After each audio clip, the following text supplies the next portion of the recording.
Kumusta mga kasaliksik? May mga sabi-sabi na kaya daw nanghihina ang mga sundalo ni Kim Jong-un ay dahil sa mga nakakasagupan nila sa digmaan. Pero hindi ito mga bala o malalaking mga tangke tulad ng iniisip ng marami.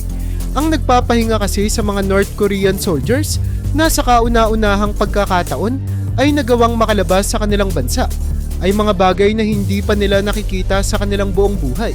Katulad ng mga telepono, babasahing magazine na may larawan ng magagandang babae, at higit sa lahat ay mga babaeng sundalo na pinapadala ng Ukraine sa labanan.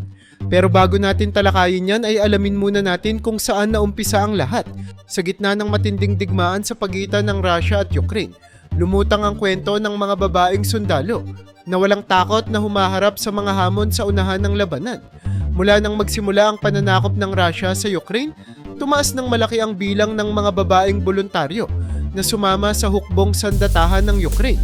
Ang digmaang ito ay nagsilbing patunay sa mundo ng tibay, pananalig at determinasyon ng mga mamamayang Ukrainian, lalaki man o babae, na ipagtanggol ang kanilang bansa mula sa mga mananakop. Ang mga babaeng ito ay hindi lamang tumutulong sa likod ng mga linya bilang suporta. Sila ay direktang lumalaban sa mga labanan, kasabay ng kanilang mga lalaking kasamahan. Ang kanilang mga kwento ay naging alamat at sumisimbolo sa diwa ng kalayaan ng Ukrainian, isang diwang handang ipaglaban hanggang kamatayan. Ang utos ni Vladimir Putin para sakupin ang teritoryo ng Ukraine ay nagbunsod ng tens of thousands na kababaihan upang mag-armas at ipagtanggol ang kanilang bayan. Hindi lamang sila nakikita bilang bayani ng kanilang mga mamamayan, kundi pati na rin ng buong mundo. Ang kanilang katapangan ay ginugunita ng Ukrainian Ministry of Defense na paulit-ulit na nagbibigay pugay sa mahalagang papel ng mga babaeng sundalo sa digmaan. Ayon sa mga opisyal ng militar, sa simula ng taong 2022, may tinatayang 50,000 kababaihan na ang nagsisilbi sa hukbong sandatahan ng Ukraine sa mga papel na pang-combat at hindi pang-combat. Sa mga numerong ito, humigit kumulang 10,000 ang aktwal na nasa unahan ng labanan o nasa mga posisyong maaaring magdala sa kanila sa gitna ng giyera. Bago ang pagsalakay ng Russia noong Pebrero 24, 2022, mayroong 32,000 kababaihan sa hukbo.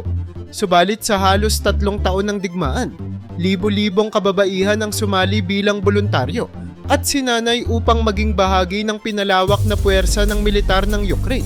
Habang patuloy ang pag-abante ng mga tangke ng Russia patungong Kiev sa mga unang araw ng digmaan, maraming kababaihan ang nagdesisyong sumali sa hukbo.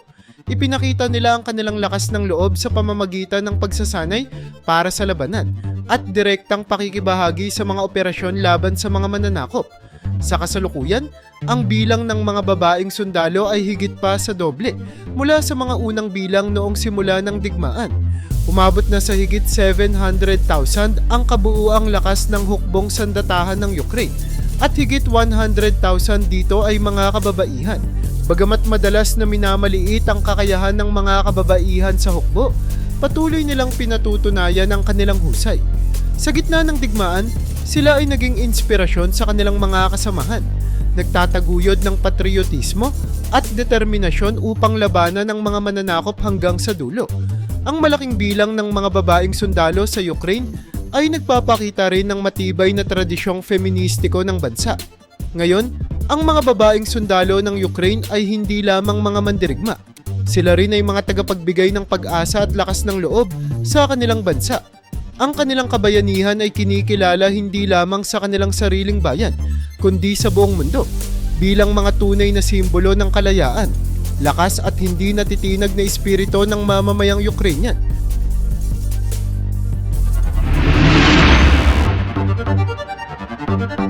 Sa bawat sulok ng Ukraine, ipinagtatanggol ng mga kababaihang sundalo ang mga lokal na infrastruktura sa mga bayan at lungsod, gamit ang eksplosibo, baril, at iba pang kakayahang pangdepensa. Ang kanilang mga kakayahan ay hindi lamang limitado sa iisang larangan. Ang mga babaeng sundalo ng Ukraine ay aktibo sa iba't ibang aspeto ng digmaan, mula sa pagiging snipers at operators ng tangke hanggang sa mga operasyong demining. Sila rin ay tumutulong sa pagluluto, pangangalaga ng kalusugan at pagsisilbing mga health support personnel. Simula noong ideklara ng Russia ang digmaan laban sa Ukraine noong Pebrero 24, 2022, maraming kababaihan ang nanatili sa unahan ng labanan at hindi pa nakakauwi ng maraming taon. Ang mga anghel ng Ukraine na kinikilala hindi lamang sa kanilang tapang kundi pati na rin sa kanilang husay, ay naging bahagi ng libo-libong matagumpay na operasyon. Sa mga unang taon ng digmaan, inanunsyo ng Ukrainian Defense Ministry na ang mga babaeng sundalo ay nakatulong sa pag-neutralize ng higit 70,000 na sundalong Russian. Araw-araw ang mga babaeng voluntaryo sa Ukrainian Military Muster Center ay naglilinis at nag-aayos ng kanilang mga armas, naghahanda ng pagkain at gumagawa ng tsaa. Isa pang mahalagang ambag ng mga kababaihang ito ay ang pagbibigay ng paunang lunas. Sa kabila ng kakulangan sa mga gamot at supply na medikal, maraming buhay ng mga sundalong Ukrainian ang naligtas dahil sa mahikang kamay ng mga anghel ng Kiev Army. Ang mga babaeng ito, na may karanasan sa sektor ng kalusugan, ay nagbigay ng ilan sa mga kinakailangang gamot at kagamitan mula sa sarili nilang mga reserba. Sa pagsisimula ng digmaan, mas kakaunti ang naitalang pagkasawi sa panig ng Ukraine kumpara sa Russia. Salamat sa dedikasyon ng mga kababaihan sa sektor ng kalusugan. Ngunit ang kanilang mga gawain ay hindi nagtatapos sa medikal na aspeto. Isa sa mga pangunahing tungkulin ng mga anghel ngayon ay ang paglilinis ng mga minahan sa mga teritoryong nasakop. Bagamat hindi pa natatapos ang digmaan, sinisikap na nilang gawing ligtas ang halos 2 milyon hektarya ng lupa na kontaminado ng mga landmine at hindi sumabog na eksplosibo. Sa kasalukuyan, ang Ukraine ang may pinakamalaking bilang ng mga landmine sa buong mundo na naglalagay ng 23% ng teritoryo nito sa panganib. Upang solusyonan ito, binuo ang isang grupo ng mga voluntaryong kababaihan na nangunguna sa mga operasyong demining. Ang proyektong ito ay pinunduhan ng grant na nagkakahalaga ng $2 million mula sa European Commission's Foreign Policy Instrument Service sa pangunguna ng 8 babaeng voluntaryong sundalo. Kasama rin sa proyekto ang 5 mine action teams, 8 multitask teams, 11 community liaison teams at 1 mechanics team. Kasama sa kanilang mga operasyong ito ang 16 na Belgian Malinois na mga technical research dogs na unang idineploy sa Ukraine. Ang mga asong ito na sinanay ng mga eksperto mula sa National Agrarian University sa Sumy ay tumutulong sa pagdetect ng mga landmine at eksplosibo.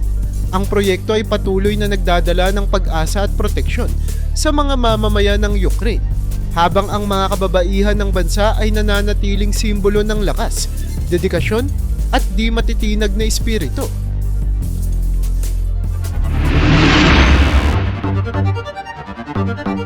Ang mga kababaihang sundalo at voluntaryo ng Ukraine ay hindi lamang tumitigil sa pakikipaglaban sa unahan ng digmaan, kundi nagiging mahalagang bahagi rin sa mga operasyong paglilinis ng minahan. Ang mga babaeng tagasanay ay naturuan sa manual demining na ginagawang ganap silang handa para sa mapanganib na gawaing ito. Sa kasalukuyan, higit 1,400 na tauhang Ukrainian, kung saan 30% ay mga kababaihan ang na-recruit para sa proyektong ito, na siyang nagpalakas ng kanilang kakayahang harapin ng napakaraming eksplosibong banta. Sa susunod na 7 buwan, ang mga koponan ng kababaihan ay inaasahang mag-i-inspeksyon sa halos 1,800 kilometrong kwadrado ng lupa sa Kharkiv Oblast. Ang proyektong ito ay layong linisin ang mahalagang lupain upang muling magamit ito para sa produktibong layunin. Sa tulong ng mga asong Belgian Malinois na kayang mag-scan ng halos 1,500 metrong kwadrado ng lupa kada araw at mga advanced na demining device, inaasahang malilinis nila ang higit 2,000 metrong kwadrado ng lupa araw-araw. Bukod sa teknikal na kahusayan ng kanilang mga operasyon, ang kagandahan, tapang at dedikasyon ng mga babaeng sundalo ng Ukraine ay nagiging inspirasyon hindi lamang sa kanilang bansa, kundi pati na rin sa iba. Ang kanilang impluwensya ay nakarating maging sa mga sundalong North Korean na nagkaroon ng pagkakataong makita ang kanilang kahusayan sa iba't ibang ulat at dokumentaryo. Ang pagiging maabilidad at matapang ng mga kababaihan ng Ukraine ay nagbigay ng bagong perspektibo sa maraming sundalo ng North Korea na dati bihirang makakita ng mga kababaihang aktibo sa unahan ng digmaan. Maraming ulat ang nagsasabi na ang dedikasyon at lakas ng loob ng mga babaeng Ukrainian ay hindi lamang nagbigay ng inspirasyon kundi nagdulot din ng paghanga mula sa mga North Korean soldiers. Ang kanilang presensya sa larangan ay tila nagpakita ng bagong pamantayan ng gender equality sa gitna ng digmaan. Ang mga kwento ng kanilang tapang, pati na rin ang kanilang mga ambag sa paglilinis ng lupa, ay nagsilbing paalala sa buong mundo na ang kababaihan ay may mahalagang papel sa tagumpay ng anumang layunin, kabilang na ang digmaan at pagbangon ng isang bansa. Ang mga kababaihan sa demining operations ay gumagamit ng mga drone, satellite photos at artificial intelligence upang mapabilis ang kanilang trabaho. Sila rin ang kauna-unahang grupo ng mga tagalinis ng minahan na pinahintulutang gumamit ng eksplosibo upang sirain ang mga natitirang banta sa mismong lugar nito. Ang tagumpay ng kanilang mga operasyon ay hindi lamang nakakatulong sa muling paggamit ng mga lupain, kundi nagbibigay din ng seguridad para sa mga sibilyan.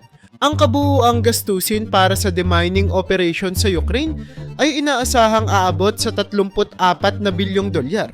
Sa kabila ng mataas na halaga, ang mabilisang paglilinis ng lupa ay mahalaga upang mabigyan ng pagkakataon ng mga tao na muling magsimula ng kanilang buhay.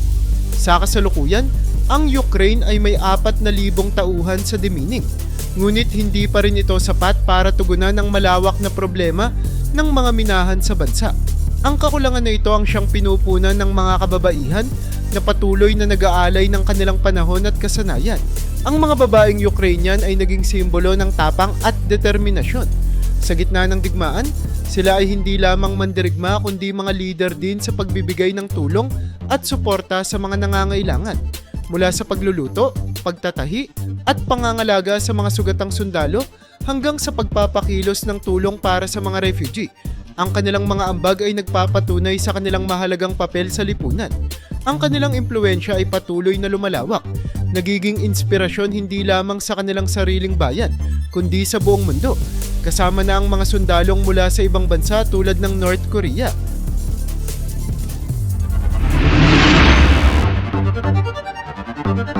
Ang pagkakaroon ng kababaihang hukbo at mga babaeng tagapaglathala sa Ukraine ay isang mahalagang hakbang hindi lamang para sa bansa, kundi para rin sa mas malawak na kilusang feministiko sa Europa. Sa kabila ng digmaan, ang mga kababaihan ay gumaganap ng mahalagang papel sa pagtataguyod ng kalayaan ng estado ng Ukraine, habang pinangangalagaan ng tradisyonal na kulturang Ukrainian at wika. Ang kanilang pakikibaka para sa pagkakapantay-pantay ay nagbukas ng bagong kabanata sa kasaysayan ng kanilang bansa. Sa kasalukuyang henerasyon, maraming babaeng Ukrainian ang humaharap sa mga bagong takot at hamon mula sa pagsalakay ng hukbo ni Vladimir Putin. Ang mga krimen ng digmaan na nagdulot ng matinding hirap sa mga kababaihan, kabilang ang malawakang karahasan, ay nagbigay ng inspirasyon sa mundo dahil sa hindi matitinag na tapang at determinasyong kanilang ipinamalas. Habang patuloy na nagpapalakas ng puwersa ang Russia, isang buong unit ng kababaihang sundalo ang walang takot na humaharap sa unahan ng digmaan. Ngayon, humigit kumulang 25% ng mga sundalo sa hukbo ng Ukraine ay kababaihan, isang pagtaas mula sa 10% simula nang magsimula ang pananakop. Sa paghahambing, 17% lamang ng armed forces sa Estados Unidos ang binubuo ng mga kababaihan. Ang mabilis na pagbabagong ito sa mga gampanin ng kasarian sa militar ay nagpapakita ng patuloy na pagsulong ng Ukraine sa gender equality. Noong 2014, bawal pa sa mga kababaihan ang pagsilbi sa mga posisyong pangkombat. Ngunit sa batas na ipinasa noong 2018, nagkaroon sila ng parehong karapatan tulad ng mga kalalakihan sa sandatahang lakas. Binuksan para sa kanila ang 63 bagong posisyon, kabilang ang pagiging marksman at sniper para sa maraming kababaihang sundalo. Ang kanilang motibasyon ay nagmumula sa pagnanais na protektahan ang kanilang mga anak. Sinasabi nila, ayaw namin ng ganitong buhay para sa aming sarili at sa aming mga anak. Ang kanilang layunin ay wakasan ang digmaan sa Donetsk at Luhansk regions upang bigyan ng mas maayos na kinabukasan ang kanilang mga pamilya. Kahit ang ilan sa kanila ay nasa edad na 22 pa lamang, marami na ang nakikipaglaban mula noong sila'y 18. Ang kababaihan ng Ukraine ay nagbigay ng natatanging pananaw sa papel ng mga kababaihan bilang mga tagapagtanggol ng bayan at lider. Ang kanilang katapangan ay naging inspirasyon hindi lamang sa kanilang mga kababayan, kundi pati na rin sa mga sundalo mula sa ibang bansa, kabilang na ang ilang North Korean soldiers. Ayon sa ilang ulat, ang disiplina at tapang ng mga babaeng Ukrainian ay nakaakit sa mga sundalong North Korean. Nabihirang makakita ng mga kababaihang gumaganap ng ganitong mahahalagang papel sa digmaan. Ang kanilang halimbawa ay nagbigay ng bagong pananaw sa gender roles sa militar sa buong mundo. Isa sa mga nangunguna sa laban para sa kalayaan ay si First Lady Olena Zelenska, na naging simbolo ng lakas ng loob ng kababaihang Ukrainian. Sa kanyang pahayag, sinabi niyang, "Hindi ako magpapanik, hindi ako susuko. Lalaban ako para sa aking mga anak, pamilya at bansa." Ang mensaheng ito ay nagpatibay sa espiritu ng mga kababaihang mandirigma na patuloy na nag-aalay ng kanilang buhay at lakas para sa kalayaan at demokrasya. Sa kasaysayan, ang mga babaeng Ukrainian bilang mga sundalo, voluntaryo, ordinaryong mamamayan, ina at leader sa politika ay napatunayang kabilang sa pinakamatatapang na mandirigma. Bagamat ninanais nila ang isang mapayapang buhay tulad ng lahat, handa silang mag-alay ng kanilang sarili upang ipagtanggol ang kanilang bansa. Ang kanilang kabayanihan ay hindi kailanman malilimutan at magpapatuloy bilang inspirasyon para sa kasalukuyan at susunod na henerasyon.